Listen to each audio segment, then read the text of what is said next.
Ngayong araw na naman mga kabilas, isamahan nyo kami, mangunguha tayo ng lokan. Yan ay aadobohin natin, let's go! Nag-umpisa na nga pala tayong umalis dyan sa punduhan. Siyempre si Bilas na naman ang magsasagwan at ako ang magbibidyo. At siyempre dadaan tayo muna dito sa mga sasahan. Napakalino ng tubig oh. At siyempre pagdaan natin sa sasahan yan, dito agad tayo sa bunganunan. Dito tayo mangunguha ng lukan. Bihira nga pala mga kabilas na nakakapunta pa dito, kaya napakaraming lukan. Kaso napakaraming niknik. Pag nakagad ka nito ay siguradong pagaang muka mo. At yung ibang mga lukan dito mga kabilas ay nakabagit na lang. Ayan, kitang kita nyo naman. Hindi na kayo mahihirapang hanapin pa dahil nakalabas na yan. Napakarami nga pala lukan dito mga kabilas, kaso maliliit pa pero pwede na yan. At sa part na ito mga kabilas ay napakalaki na ng tubig, kaya kinapak ko na lang yan. Ayos! Dalawa yan oh. Ay dami pala din eh. Oh, dami!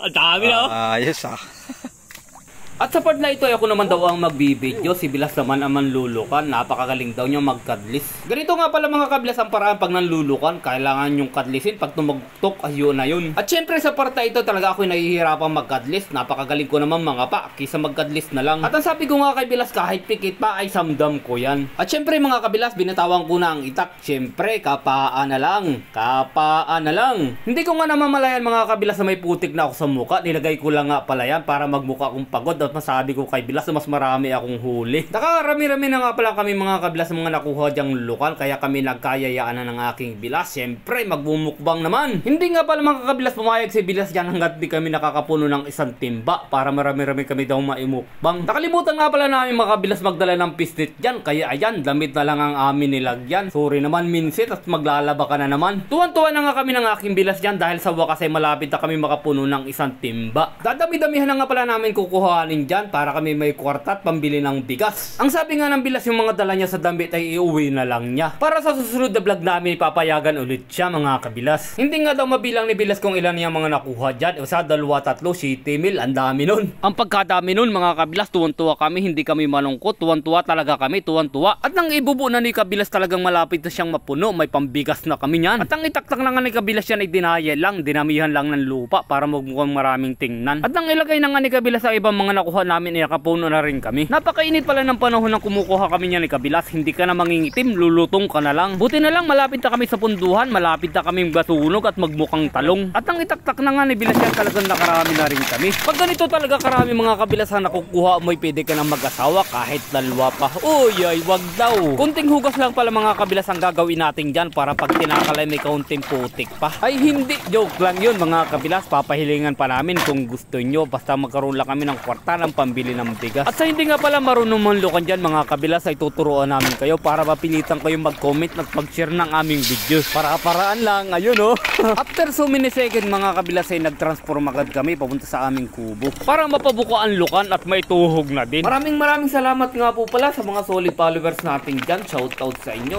Shoutout din kay Romel Santos. Salamat sa inyong panunood. Isa-isa nga pala natin tinanggal sa bahayan yan mga kabilas, pero pwede nang kainin yan. Lalagyan lang natin ng suka yan ay pwede na. Napakasarap na, pero titimplahan natin ang pamalakasan yan. At hindi nga na pala natin kailangan lumayo para makakuha ng tuhugan. Dahon lang ng nyug ay pwede na yan. At syempre mga kabilas, tutuhugin natin yan bago gataan. At sa mga gustong bumili ay mag-PM lang kayo, pero hindi ganyang kalaki dahil wala kaming tutubuin, wala kaming magiging pera ng aking Bilas. Sa mga gusto nga magnegosyo ng ganito ay patok na patok yan sa masa. Kaya't subukan nyo na rin. Ito, naglagay na tayo ng gata. Tapos isasabay na natin lahat ng samaya dyan. May sibuyas, may bawang, may paminta. At syempre hindi mawawala ang siling green at siling pula. Yan talaga ang pampagana dyan. Lagyan nyo ng dilaw, ginisa mix at kunting asukal. Yan ay kumpletong-kumpleto na. Saka natin ilalagay ang tinuhog na lukan. Maghihintay lang tayo ng kunting panahon dyan. Yan ay luto na. Lapot na lapot. Pwede na yan. Pwede na tayo magmukbang. Sa pagtiging nga ni Bilas ako'y tumamputan ng isa dyan. Hindi naman ako palalamang. Asa nga pala mga kabilas, kunting lambing dyan. Baka pwedeng pa-share naman. Ayan, kainan na tayo. At syempre mga kabilas, wag na wag natin kakalimutan magpasalamat sa lahat na kinakain natin dyan upang maging lakas natin ang panlupang katawan. At syempre, ano pang hinihintay natin? Sabi nga ng Team Putik, dale! At siya, samahan nyo na kaming kumain ng aking bilas. Pagkasubungan ni Bilas dyan, ang tinuhog ay yung panyang bitiwan. Hindi talaga ito palalamang pagdating sa kainan. Ayan. Kinagat pa nga niya mga kabilas ng siling pula dyan. Sabi niya naman, walang anghang. Kaya ayun, napagaya din ako. Sabi nga pala ng matatanda dito sa amin mga kabilas, ang sili ay nakakapagpapangit ng muka. Isang kagat mo lang ay ayan na. Ang sabi ko nga mga kabilas ay okay lang yan dahil isang segundo lang ay babalik din sa dati yan. Hindi talaga mapigilan si Bilas sa pagkain. Tingnan nyo naman, ang tuhugan sa harap niya ay paubos na din. At syempre mga kabilas, hindi namin mauubos yan dahil napakarami. Iuwi namin sa aming pamilya para hindi lang kami ang makatikim yan. At ayun, maraming salamat sa panonood. Hanggang sa muli. Bye-bye!